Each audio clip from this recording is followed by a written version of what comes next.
Como sabemos, en la política internacional actual, muchos grupos pueden influir más que los mismos estados, como estos pueden ser las organizaciones como la ONU, que se pone de acuerdo con todos los estados para llegar a múltiples acuerdos, y también existen los grupos de presión, que estos sirven para presionar, como su nombre lo dice, al estado para conseguir algo en común. También las redes sociales y los medios de comunicación influyen mucho, ya que estos pueden influir mucho sobre las personas y sobre las opiniones de masas, y eso también afecta mucho a los estados, ya que influyen mucho sobre las personas. También están los grupos terroristas, que estos pueden manipular a la gente mediante el miedo, ya que durante la historia ha habido muchos casos como el 11 de septiembre. Causas de la Primera Guerra Mundial. La Primera Guerra Mundial tuvo causas estructurales profundas. En primer lugar, el nacionalismo llevó a que hubiera muchas rivalidades entre naciones europeas, entre ellas estaba Alemania, Francia y Reino Unido. El imperialismo intensificó la competencia por los territorios de África y Asia, lo que generó tensiones diplomáticas. El militarismo también fue otro factor, ya que las potencias empezaron a aumentar su gasto en este sector y desarrollaron muchas estrategias ofensivas basadas en la guerra rápida. Además, existía un sistema de alianzas que dividía a Europa en dos bloques. La Triple Entente, que era Francia, Rusia y Reino Unido, y la Triple Alianza, que era de Alemania, Austria, Hungría e Italia. El detonante fue el asesinato del archiduque Francisco Fernando. Fue un nacionalista serbio.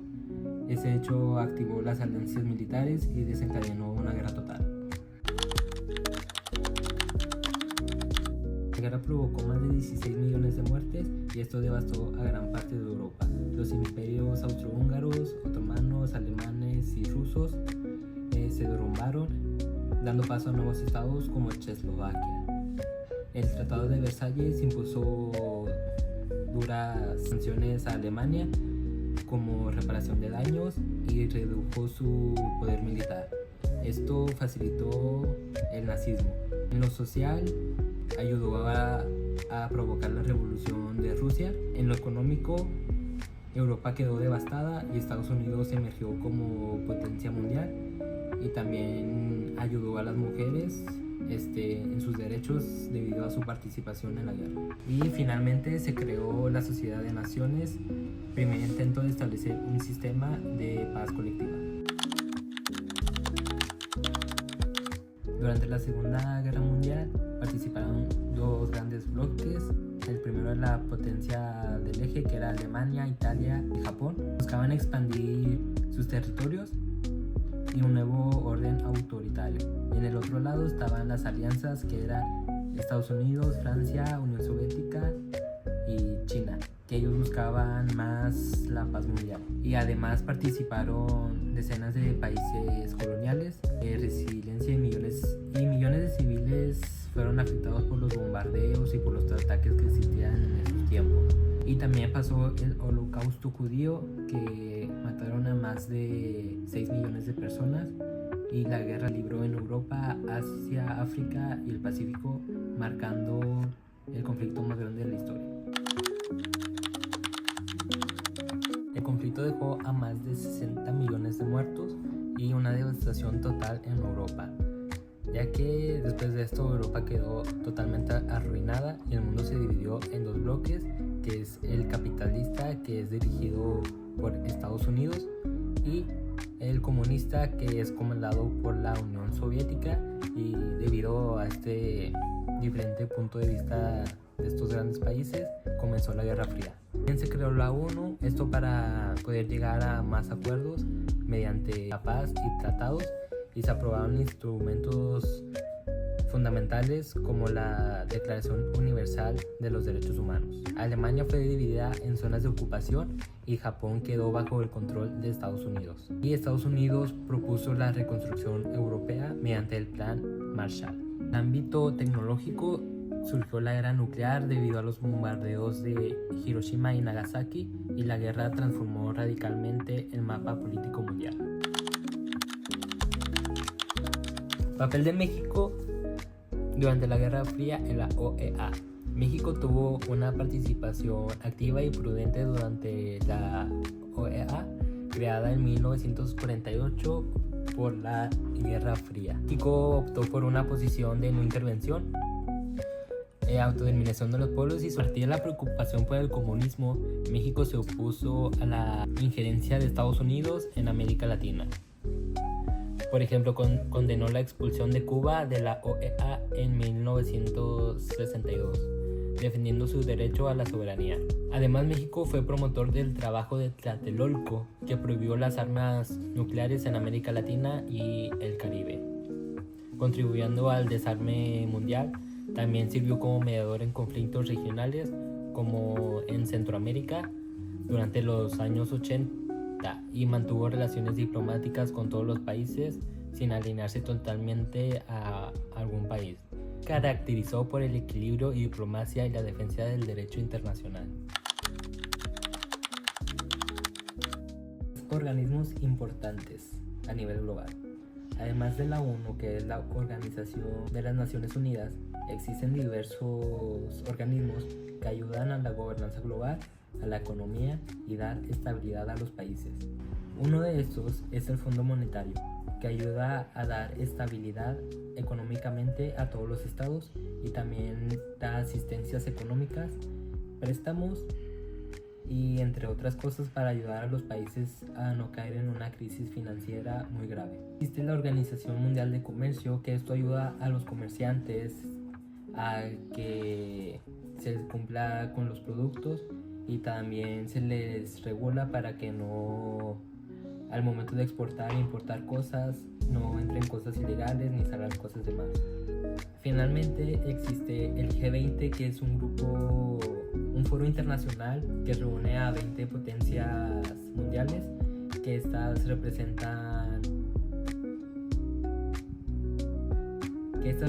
más del 80% del PIB y hacen reuniones para darse consejos económicos, de seguridad y entre otras cosas. Y en conjunto estos organismos demuestran que... En conjunto estos organismos reflejan un mundo interdependiente en el que las decisiones económicas y políticas trascienden fronteras nacionales. Conflictos mundiales del siglo XXI. El siglo XXI ha estado marcado por una serie de conflictos armados, crisis políticas y tensiones geopolíticas, y esto ha demostrado que la paz mundial sigue siendo un desafío. La guerra de Irak comenzó en 2003, cuando Estados Unidos invadió el país con una coalición, esto supuestamente bajo el argumento de eliminar todas las armas de destrucción masiva. Dichas armas nunca fueron encontradas, pero la intervención derrocó al gobierno iraquí y provocó guerras civiles. El segundo caso es la guerra civil en Siria, que fue iniciada en 2011 durante la llamada Primavera Árabe, cuando manifestaciones pacíficas contra el presidente fueron reprimidas con violencia. El conflicto se convirtió en una guerra multifacética que involucró a múltiples actores. El primer conflicto es el enfrentamiento de Sudán, que estalló en abril de 2023 entre el ejército sudanés y las fuerzas de apoyo rápido, que son dos grupos militares que buscan el poder. Porque el sistema internacional es multipolar. El sistema internacional se considera multipolar porque actualmente el poder político, económico y militar se encuentra dividido entre diferentes actores y ya no solo en una superpotencia. Tras la Guerra Fría, el mundo vivió una unipolaridad, ya que Estados Unidos era la potencia, pero debido a la globalización mundial, surgieron nuevas potencias y el desarrollo tecnológico, surgieron actores que equilibraron el poder global. Hoy en día China es una potencia económica y tecnológica que compite directamente contra Estados Unidos, ya que tiene mucha influencia especialmente en Asia y África. El sistema multipolar tiene ventajas y a la vez desafíos, ya que permite mayor equilibrio de poder y fomenta el diálogo entre regiones y estados. Situación entre Israel y Palestina. El conflicto entre Israel y Palestina es uno de los más antiguos, complejos y sensibles del mundo. contemporáneo y su origen se remonta hasta antes del siglo XIX, cuando el sionismo propuso el regreso de los judíos hacia la tierra de Palestina.